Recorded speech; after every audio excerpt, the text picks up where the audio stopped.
Welcome to Green TV, the show dedicated to positive Green New Deal solutions and the candidates that advocate for them. I'm Janet Murphy, your host for today. We have in the studio Scott Sklar. Welcome, Scott. Hi, great to be here. Green TV is about Green New Deal eco-jobs for the environment and the economy, positive solutions, and eco-capitalism. Prices must tell the environmental truth. Green TV is about the green industrial revolution, solar jobs, wind jobs, geothermal jobs, rail jobs, weatherization jobs, conservation jobs, and efficiency jobs. Green TV is about building green neighborhoods, walkable, bikeable, pedestrian, and rail-friendly communities, having cleaner air, cleaner water, cutting taxpayer subsidies to zero for fossil fuel, big oil, and big auto. Green TV is about renewable energy, free energy, and clean energy. Rail built anywhere in America benefits all of America. Rail can run on renewable energy. Rail can move people, the economy, and the nation forward. Scott Sklar is Vice Chairman of the U.S. Department of Congress Environment Advisory Committee on Renewable Energy and Energy Efficiency. Scott is also an adjunct professor at George Washington University and president of the Stella Group Limited. Scott, it's a pleasure to meet you. Great to be here. And thank you for coming. Before we jump into the current challenges in the energy sector, please tell us a little about your background, where you grew up and went to school, how you found your career path, and if you had any mentors. Well, I came here from New York City, actually, and went to college, and then right after college, worked on Capitol Hill. And it was the 1970s, and I was doing military affairs for the Senator of New York, and the oil embargo occurred in 1974. First time the United States had a shortage of energy. First time. There was no energy staff on the Hill. Yes, we had some on committees, and we had some staffers at the military committees for nuclear, but on the personal staffs, not. So we had this embargo by OPEC and the petroleum exporting countries, and I got called in and said, "You're an energy aide." And I immediately had a proclivity for the clean energy side, even though there were hardly any companies in it at that time in the mid-70s. And my boss, Senator Javits from New York, basically gave me a wide berth, and I got slapped around a lot, but he was my mentor and counseled this young Turk aide that he didn't have to really to push this vision. That's fantastic. Immediately after the recent hurricane in Puerto Rico, the Hill newspaper published your article on October 4th, and it titled, "Puerto Rico Needs Microgrids and Private Buy-in for Reliable Energy." And you do mention that Japan and Europe are integrating microgrids. Can you tell us a little about integrating microgrids and Sure. segmenting? I mean, the point of my article immediately after the hurricane was to forestall this idea that we should just rebuild the grid as is on Puerto Rico, just a little bit stronger. And to me, that would be like rebuilding a copper wire network with dial phones. It makes no sense in the 21st century. So I had been pushing segmenting the grid with segmenters and reclosers so they can isolate apart, and within each segment have community grids or microgrids that can also isolate themselves and keep things going. And so that's a 21st century grid. And so Europe, Japan, the US military, and now starting in a few states, we're starting to see this concept of just what we already have in cellular grids and internet, which is really an information grid, have self-healing grids. Right. Progress and convergence. That's correct. And going to the next level of technology. Like the cellular industry started out with what you say is the size of a wine bottle cell phone. Absolutely. With no camera in it. Right. Oh, and you know, and I laugh when my daughter first saw my first cell phone that I happened to have in the attic. It was the size of a wine bottle, and you carried a battery around, and she could hardly believe that to be true. Nor, by the way, could anybody else when I was walking around with this thing. We only had 3 cell towers in Washington. Like, why would you want to do that? And I said, well, it gets adopted. It will be smaller and more cell towers and better better functioning. But what we've done in cellular is if any cell tower is knocked down, the other cell towers reconfigure and allow that cell tower to pass out and doesn't bring down the system. The same is true with internet. We have thousands of data centers around the world. And if a data center goes down or is corrupted, it's just thrown off the system and other data centers take its place.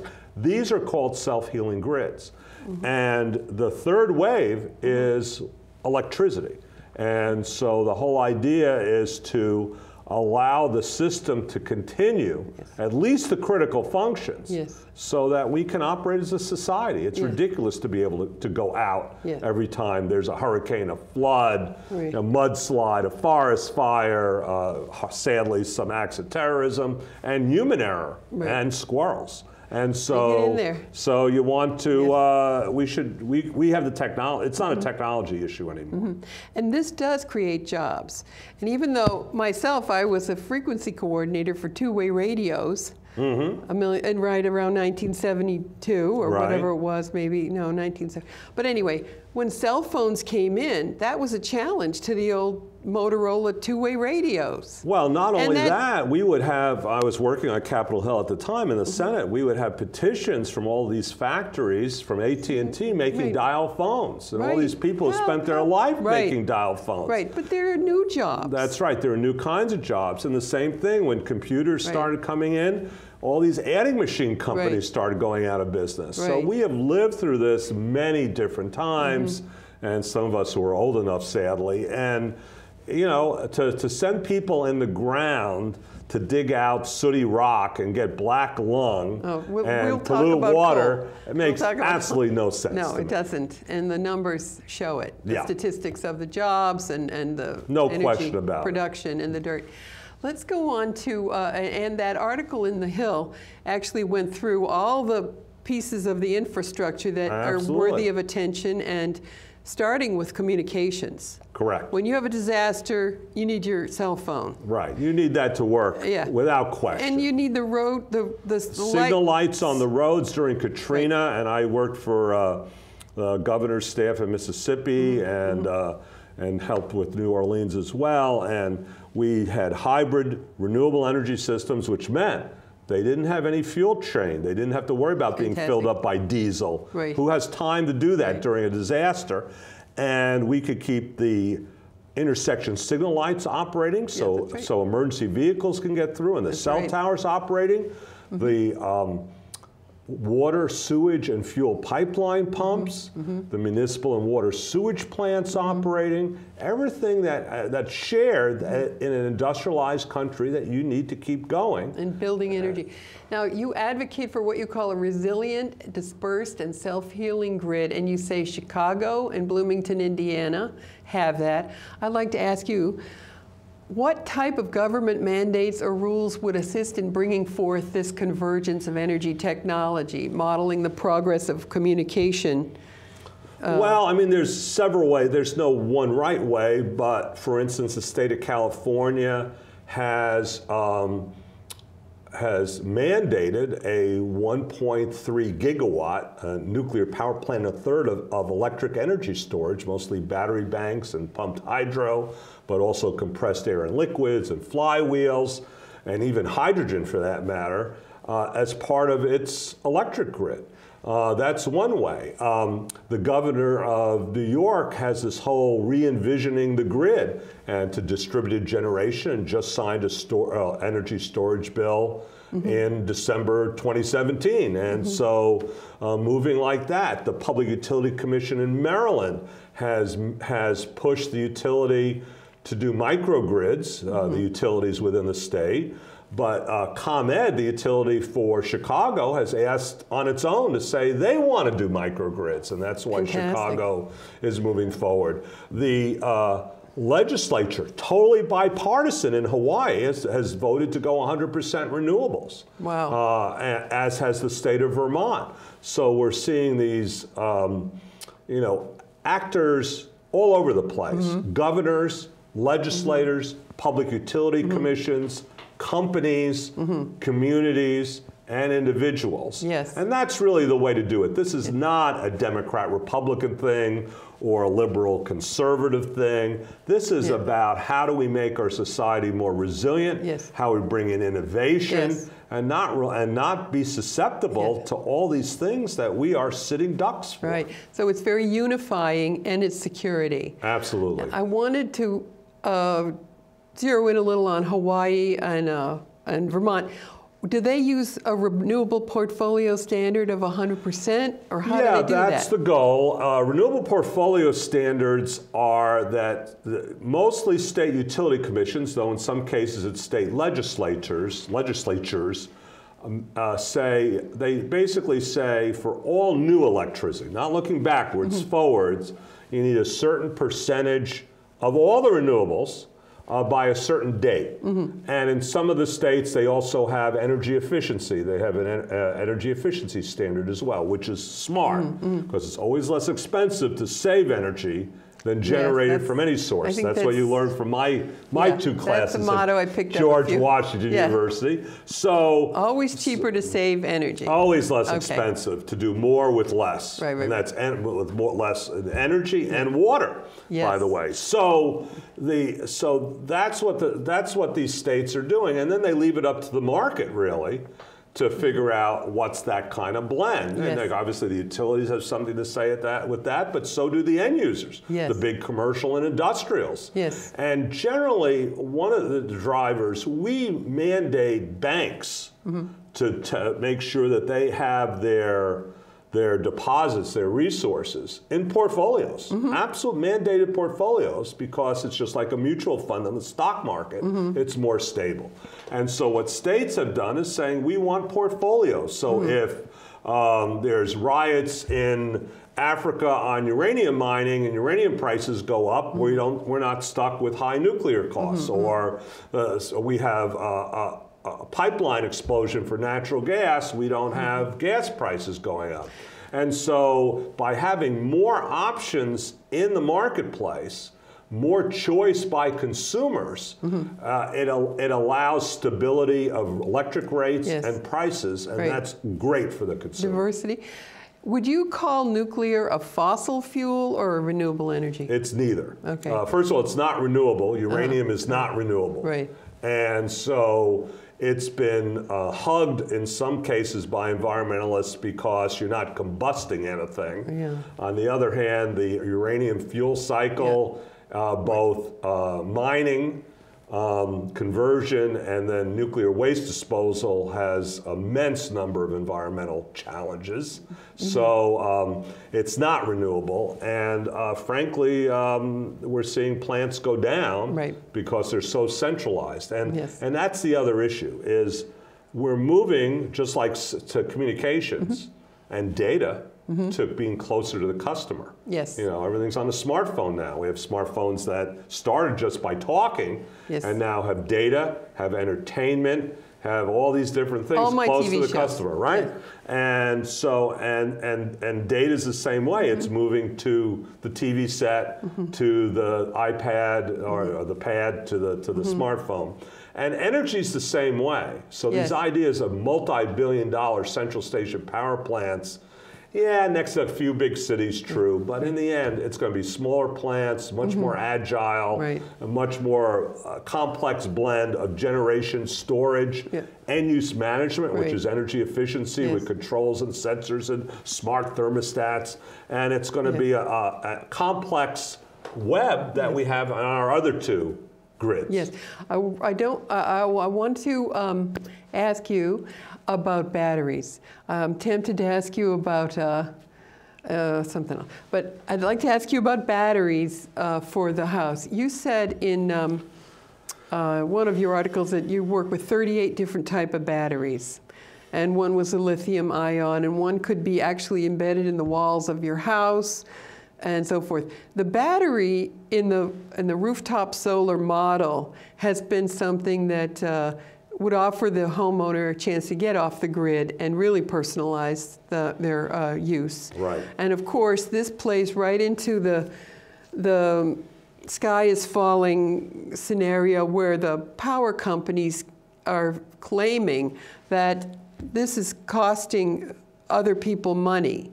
For the homeowner to save money and not need so much money from the grid disrupts their model where they're charging the big commercial user less and letting the individual homeowner pay more for all kinds of reasons. Well, that's what they do now. We do that. I hear this whining about this all the time.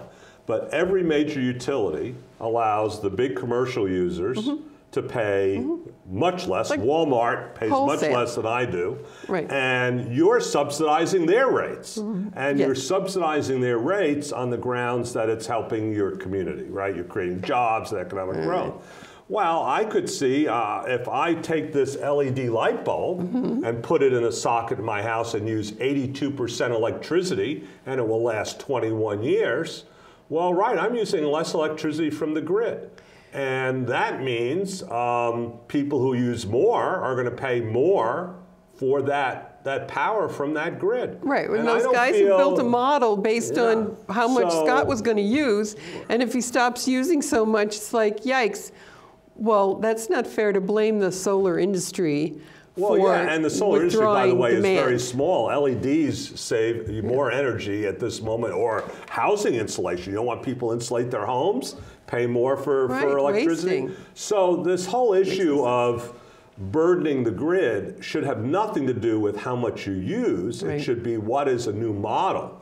A lot of us are pushing on-bill financing for the utilities, rather than utilities making money building electric generation plants so people use more.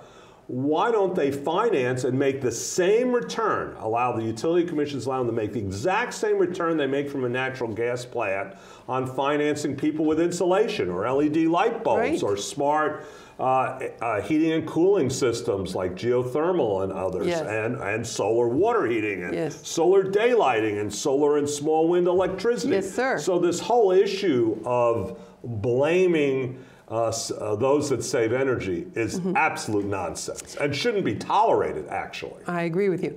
There is a matter currently before the ITC, International Trade Commission, having to do with 2 solar panel companies in the United States who are asking for protection, 30 or 35% for 4 or 5 years for their solar panels. And this has been criticized by a lot of big companies across the board.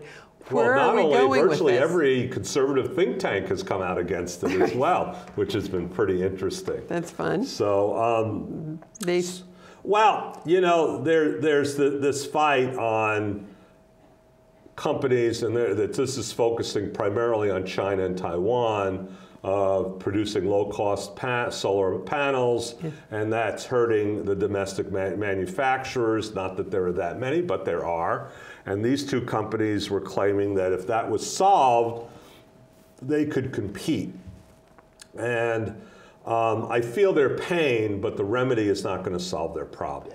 It's just going to cost the buyers of solar, whether it's residential or commercial or utility, to pay more, and a lot more.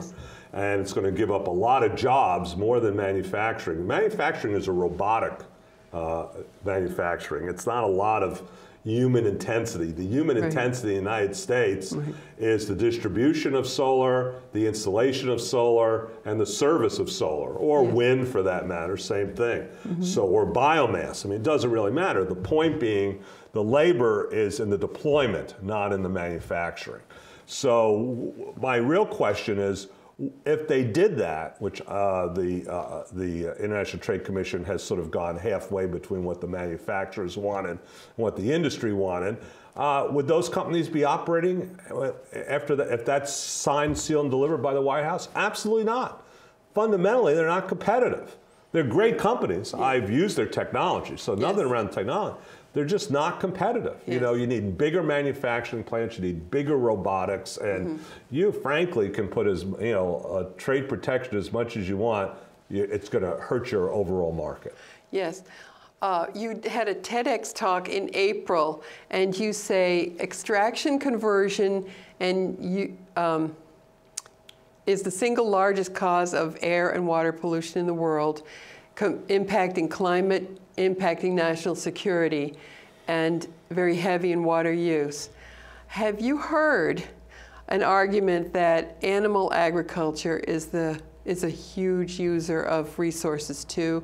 And what do you know about that? Well, let's see. The extraction, conversion, use of energy is the largest cause of air and water pollution. It is the largest cause of emissions for greenhouse gases. It's the largest user of fresh water, more than agriculture. Yep. And of course feeds the terrorism network. So we have a lot of reasons why we have to pay attention to energy. Yes. Regarding greenhouse gas emissions, coal, well, first of all, let's go back to livestock. Is about just shy of 15% of greenhouse gas emissions, which is pretty large. We're going to talk about that in a second. Okay. But coal is globally a little over 30%, so twice that amount. Just coal. Just coal. And in the United States, about 29%. Yes. We're a little better. We do it a little cleaner. Yes. But that's it. So the big human user is coal first, and then burning liquid fuels for transportation. Right. And then maybe cement, and then maybe livestock. So that's sort of how it goes down. Yes. I'm an affiliated professor with CATIA, which is a graduate university in Costa Rica with satellite universities throughout Latin America. And they do what's called greenhouse gas-friendly agriculture, dairies, and livestock production. And what that means is, it's not the cattle itself that causes the problem, it's how we've changed it. We feed cattle one crop mostly, corn. And we grow that corn with high use of pesticides and fertilizers and land tillage. Antibiotics. And by the way, and antibiotics. And the reason cows have flatulence is we're feeding them a diet that they're really not raised on. It's really grass. So what CATIA had done is say, we're going to run a dairy, and we're not going to run it on corn, we're going to run it on pasture grasses. We're going to use the manures and nitrogen-fixing trees to be the fertilizer for the grasses. By the way, shade on cattle solve about 40% of their diseases. Most of it's driven by being overexposed to the sun and the elements. So the cattle are less sick, which means, by the way, they don't need these antibiotics, or very little of them. And so you have a closed system, and they can reduce greenhouse gases from dairies or cattle by over 40%. Yes. So that's the kind of thing we do. So in and of itself, you know, keeping out of the argument of vegetarianism right now, but just in and of itself, the only reason cattle, livestock production is such a huge producer is the system we have adopted to use it, which, by the way, isn't sustainable to begin with. Right. It's not. And it pollutes.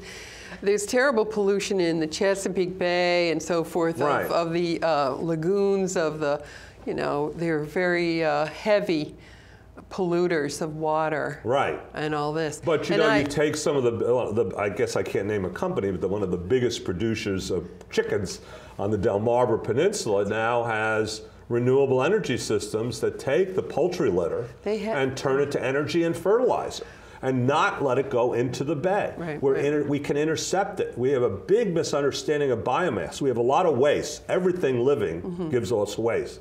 We have sewage treatment plants that give off tremendous waste while we're trying to clean our, recondition our sewage. Water treatment plants too. What do? We filter it out, and all those biosolids are dumped and pollute our groundwater. Take them, turn them to energy, turn them to fertilizer, turning to building components.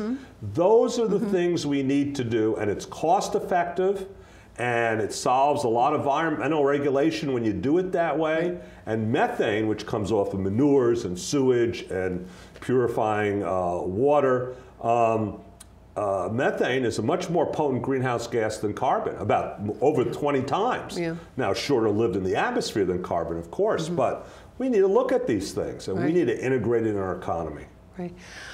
I wanted to ask you about any new technology for household batteries. Is there anything happening in that? Well, you know, actually, the batteries, first of all, we're in a material science renaissance. I mean, the reason we have hybrid vehicles that had batteries and now electric vehicles and now moving to advanced batteries for renewable energy is we're in this material science renaissance. And there are many materials and batteries out in the market, and there's not going to be one winner. Anybody who thinks there is silly.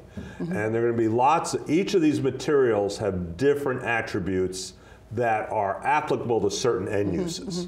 So in cars, we're using a lot of lithium-ion batteries, and because they're making it for electric vehicles and hybrid vehicles, they're moving it to household. The most notable one is Tesla.